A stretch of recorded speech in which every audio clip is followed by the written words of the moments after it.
একটা নাটক আমি মক্তবে থাকা অবস্থায় দেখেছিলাম পাবনার ভাষায়, নাম হচ্ছে হারকিপটা নাটক। আপনারা কি নাম শুনছেন না? আমি একদম ছোট্ট তখন, আমি হেফজোখানায় পড়ি।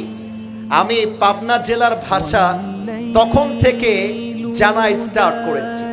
ওই নাটকে ছোট্ট একটা ফুটেজ আমার এখনো মাথায় ঘোরে যে পাবনার ভাষা কত সুন্দর।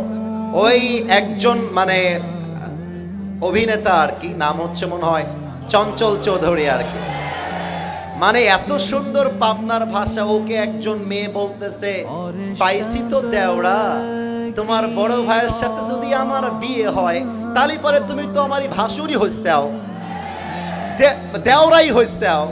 তারপরে আবার বলতেছে, ওই যে রিশমা, ও যে তোমাকে সম্মান করে ভাসুর কয়ে ডাকে, তাহলে পরে তো দোষের কিছু হয় নাই, তুমি তো আর ভাসুরই হইছাও, তাই না? এই যে ভাষার টানটা, এই টানটাই প্রমাণ করে পাবনা একটা রাজশাহীর ব্র্যান্ড জেলা। আমার পাবনার ভাইরা, ওই মাটিতে আজকে আসিফ হুজুর এসেছে, আমরা এই মাটির সুনামটাকে আকাশচুম্বী করতে চাই। রাজি আছেন সবাই?